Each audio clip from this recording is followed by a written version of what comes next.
everybody. Happy snowy Thursday from the Deer Ridge Bureau. It's Jeff Linder here, Jeff Johnson from Metropolitan Cedar Rapids over there, and things starting to wind down. We're deep into February and deep into the tournaments. For the girls, we're at the state tournament level and getting close for the boys. We both darkened the doorstep of Seedorf Gymnasium yesterday. You had the boys game, Northland Janesville. I had the girls game, Northland East Buck. Why don't you go ahead and talk about the boys?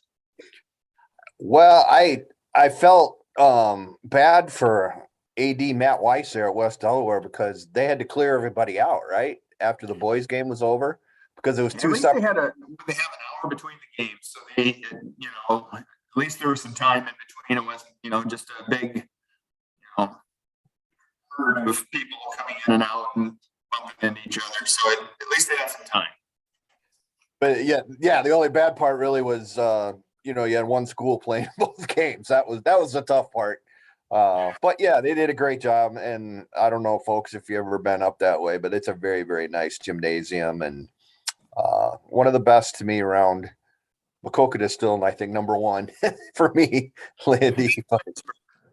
Yeah, I gotta head up there. I hear the City High gym and the new gym at City High is really nice too. So yeah, so it's not a bad gym in the Womack anymore.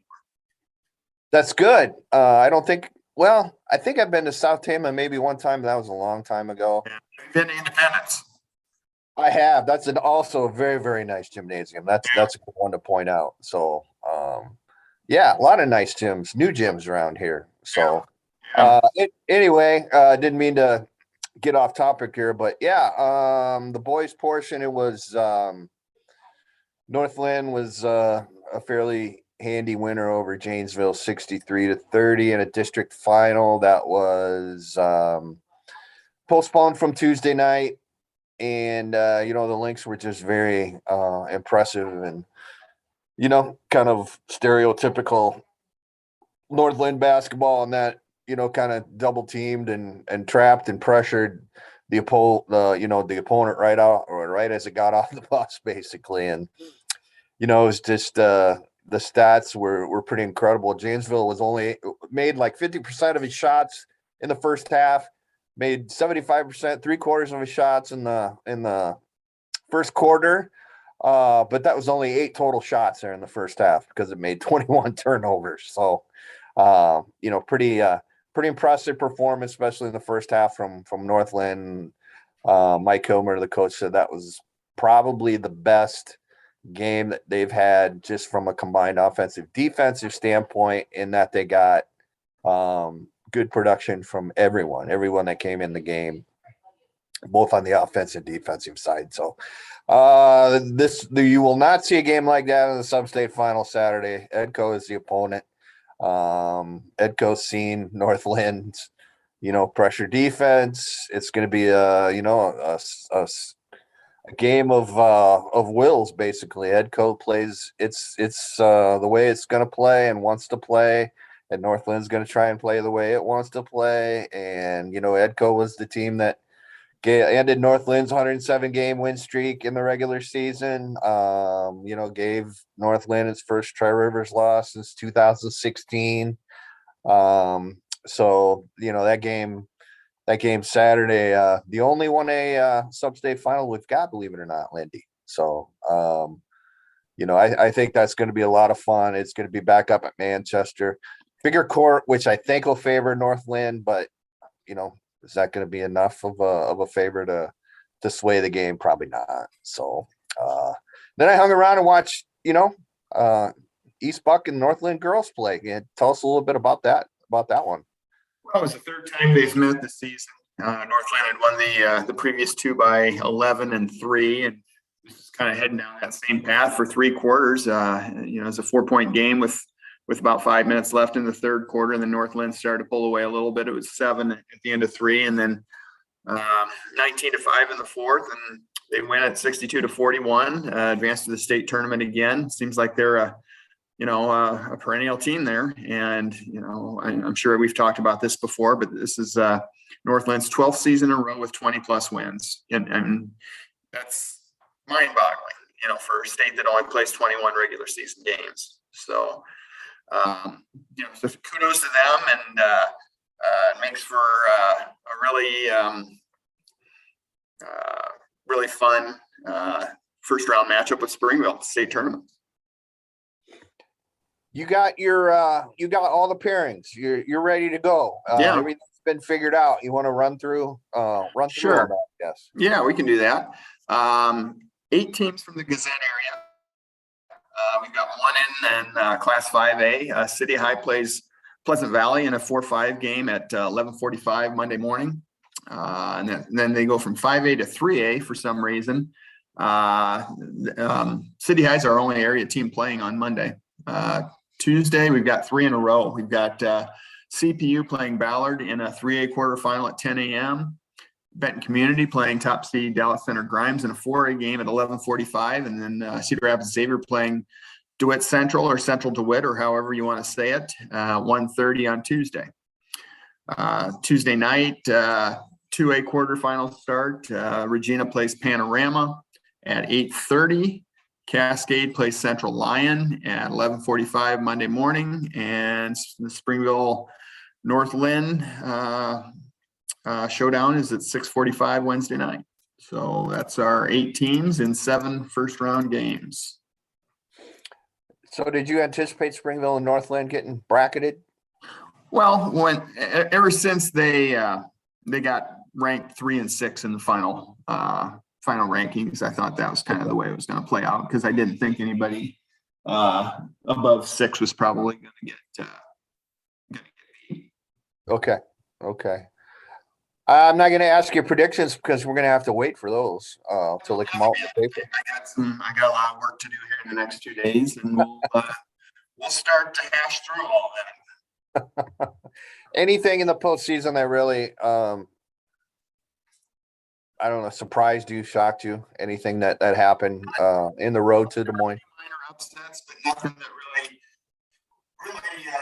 surprised me. Ben Community's win over Grinnell was I'd say was a pretty big surprise. That was kind of a welcome to the Womack folks kind of thing.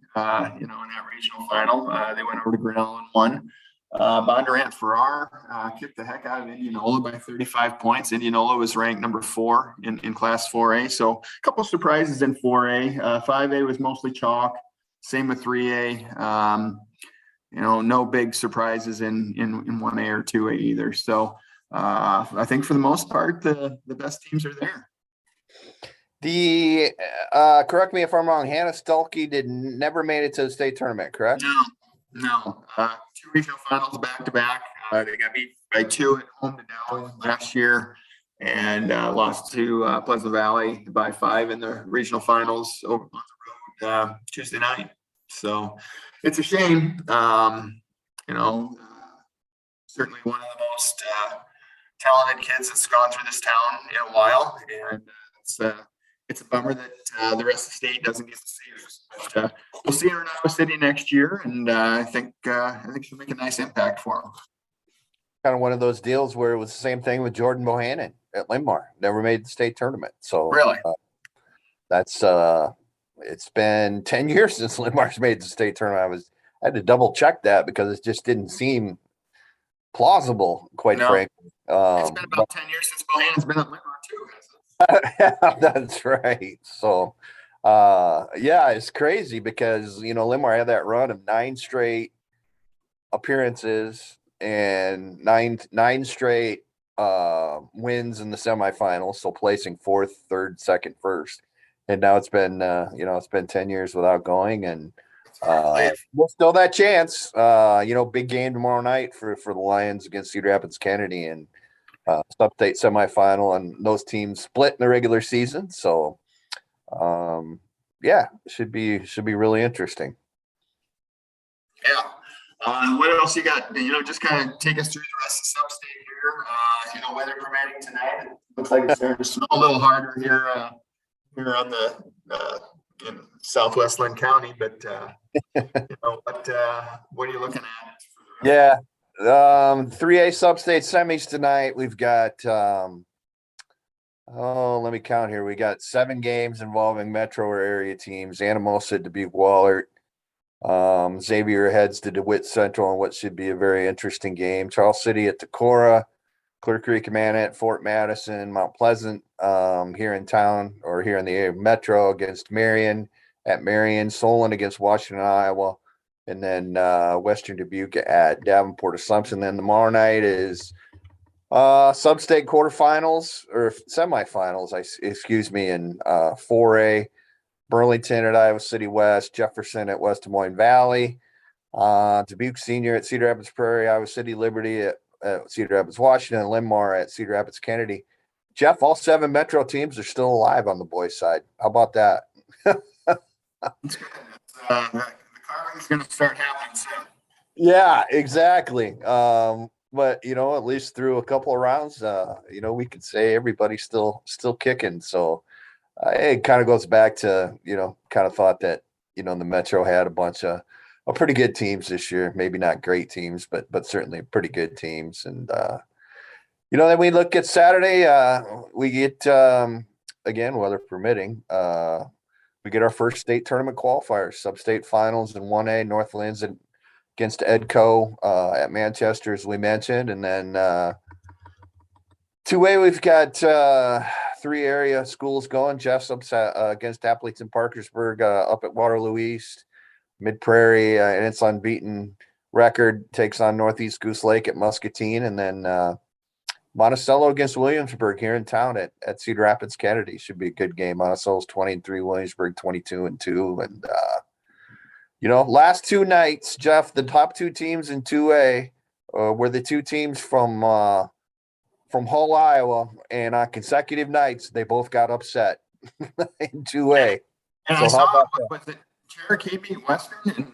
And didn't Western beat them by like 100 in the regular season? Yeah, it was 93-38 or something like that. So really big, massive upset there. And Boyd and Hull goes down the night before that. So it was interesting to me that they split up the 2 teams from a small town. Yeah. But in the end, it didn't matter because neither one of them could even get to a sub-state final. So they played in the state final not too long ago, didn't they? Yeah, I cannot remember what year that was, but they did not play in the regular season this year anyway. And I got to be honest, I'm a little naive when it comes to that. If that's if that not playing each other is something that always happens or not, you'd think they'd play. Strange. What's that? That does seem kind of strange. Yeah, it's not like it's a long bus trip. No, do MOC and Unity Christian, do they play each other? That's another good question. I'm gonna have to effort that. Do they play on the girls' side? Do you know? They did play for a state title one year. Wow. So, let me look. Well, no, go ahead. I'll talk a little bit about. Yeah, some of the other interesting things that have happened. You've got a 12-12 Bellevue team playing in a 1A sub-state final against Gladbrook Rhinebeck on Saturday night. Bellevue beat Easton Valley, upset Easton Valley, and then took down Springville the other night in a district final. So they're one of the Cinderella teams, if not the Cinderella team, still left here. And Council Bluffs, St. Albert in there at 12-11, also in a 1A sub-state final against the unenviable game against unbeaten number 1 Grandview Christian. Probably not as big a surprise because Council Bluffs, St. Albert plays, basically a 3A, 4A schedule out there in Western Iowa. And that's an advantage, certainly when it comes to the postseason. We're playing smaller schools or schools from smaller towns. Let's rephrase that. So, the answer is yes. They did play girls basketball this year. Did. Okay. Yeah. So. Okay. And they're in the same class, and they're not in the same conference, which is kind of strange too. So. Unreal. Anything else on the girls' side? Noteworthy, Jeff? We started getting all conference teams. You started getting those with the boys yet, or are you still a week away from that? Yeah. Tim Lambert's always prompt with those in the River Valley Yeah, Conference, right? got those too. I think the River Valley is what we got first with that. Got all of them except for the South Iowa Senior League. I put them all together on a list online. It's easy for people to find at the Gazette.com. Coaches of the year in the MVC were Chad Tompkins from Linn-Mar and BJ Mayer from Iowa City West. And players of the year were Hannah Stolke, of course, from Cedar Rapids Wash, and Sahara Williams from Waterloo West. And West with a nice win last night, heading back to state for Dr. Pappas. Dr. Anthony W. Pappas. So, yeah. And, I'll tell you, they've got a good team. If they put it together, they've got a chance to be playing probably on Friday night. Well, you want to switch it up here and talk about the Iowa women a little bit? Sure. They got a big night. They're at Rutgers. Be physical. Points will be hard to come by, and if they win, they will be playing for a Big Ten championship Sunday at 3:00 against Michigan. How about that? They kind of put things together. Those 2 wins back to back against Indiana really helped, and now they're sitting pretty good. If they could win out, make a little bit of a run, they might get to host a couple games in the NCAA after all. Boy, I was really impressed that they were able to beat Indiana back to back like that. And it, obviously neither game was easy, but big fourth quarter, right? In the game at Carver the other night. Yeah. They really they came on late and had a big run there, 10 or 12 points in a row, from about the 8-minute mark to the 6-minute mark, something like that. And we're able to get the job done. And so, two wins away from doing something that Iowa women haven't done since 2008. 2008. Very good. And Iowa State keeps keeping on, right? Yeah, I think they've only got 3 losses. They're still ranked in the top 10. Got a nice big win at Kansas last night. And so I think right now they're projected as a 2 seed, maybe a 3. And I don't think teams want to go into Hilton Coliseum to play, in those first 2 rounds. What would it say if somehow, some way, Iowa and Iowa State were able to both be in the Sweet 16? Yeah, it's certainly possible. There were some times that Iowa was projected to be in the Ames sub-regional. It's like a 2-7 or a 3-6 matchup. So that would have been kind of fun too. That's starting to look a little bit more unlikely as Iowa climbs a little bit more. But boy, that would have been fun. Just a little bit. Just a little bit. Do you want to talk about all-state nominations maybe a little bit? If there's any coaches that want to. Yeah, and those meetings will be in person this year. The girls will be the Saturday of the girls' state tournament. The boys. I think the Saturday of the boys.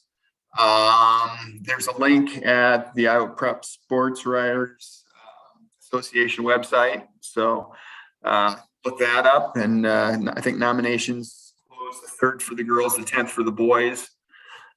So that's what's going on there. We don't have a site yet for where those meetings are going to be. I think we're still efforting on that. And spring sports, right around the corner.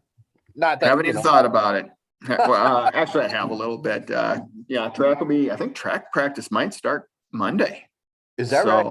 I think for both boys and girls. So the indoor season will be coming along. We'll be talking about the MVC indoor and the Dickinson, and we'll be there before you know it. And then we'll be thinking summer. We'll be thinking athlete of the year, and be football season before you know it.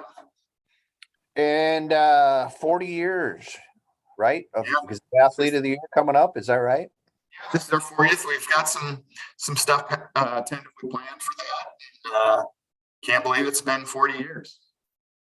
The very first 2 were Todd Twadman and Lisa Becker, right?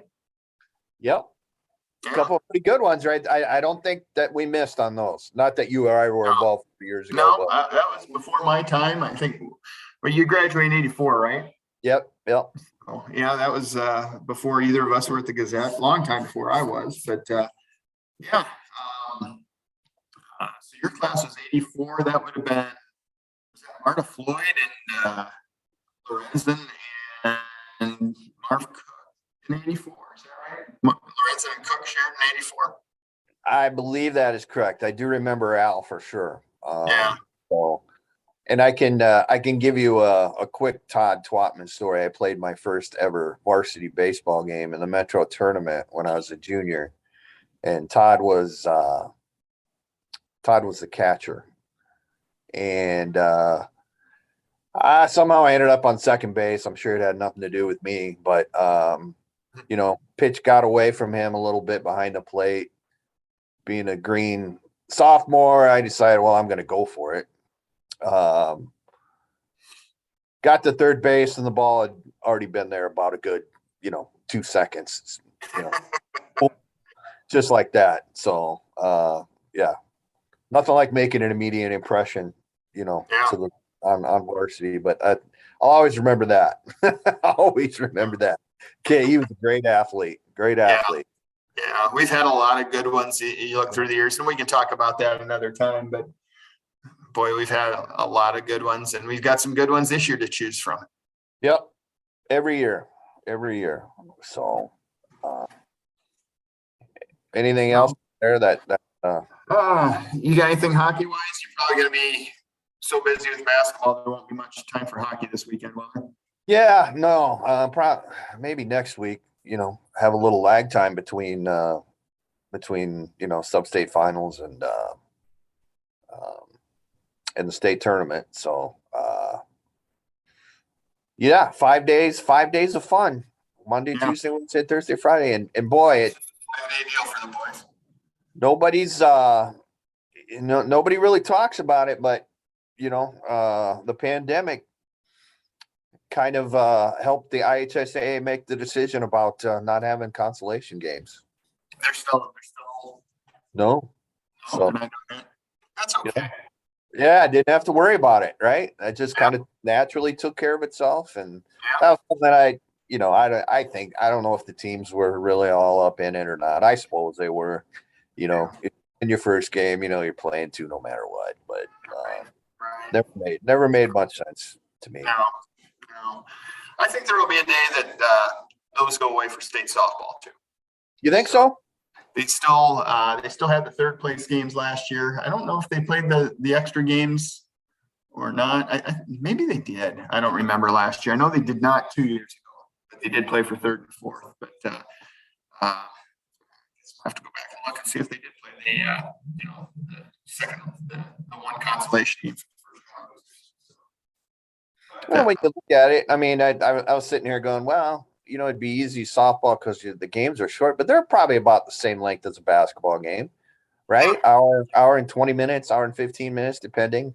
Well, ever since they moved the pitching on back, or the pitching rubber back, games have gotten longer. So instead of being a good softball game being over in 65, 70 minutes now, it's more like an hour and a half. So okay, they've gotten longer. And, so what else was I going to ask you?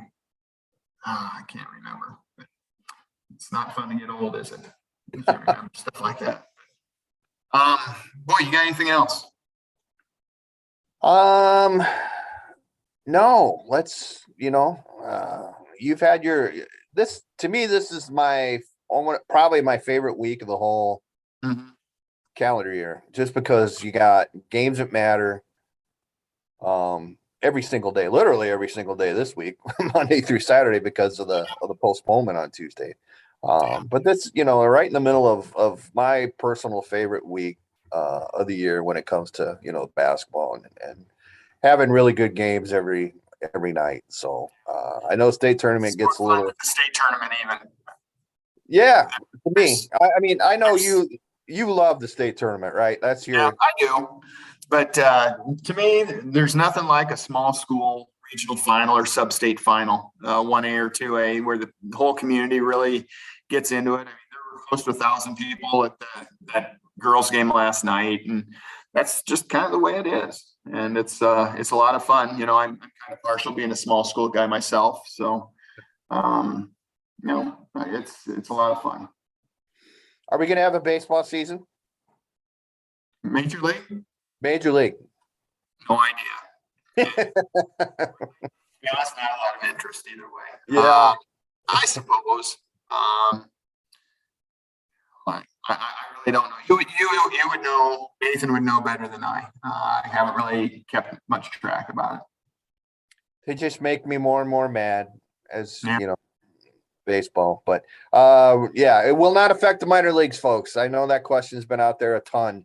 Cedar Rapids Colonel season will start on April 8th. It'll run all the way through, assuming everybody's healthy and all that kind of stuff. So minor leagues will not be affected. If you hear that, pass that on to your friends, because that has been out there a lot. So there will be minor league baseball, there will be college baseball, there will be high school baseball. So it'll all be okay. That's right. And Nate, as I'll point this out for our friend Nathan, there will be an MLS season as well. So all right. So, well, I'm going to get to work. I got to start putting some stuff together for the state tournament. I'm sure you got some prep work to do, so we'll call it a day. And thanks for joining us all season since we started doing this here in January. And if JJ and Nathan do this next week, awesome. If not, then we'll see you around. Have fun in Des Moines, Lindy. Take care, everybody.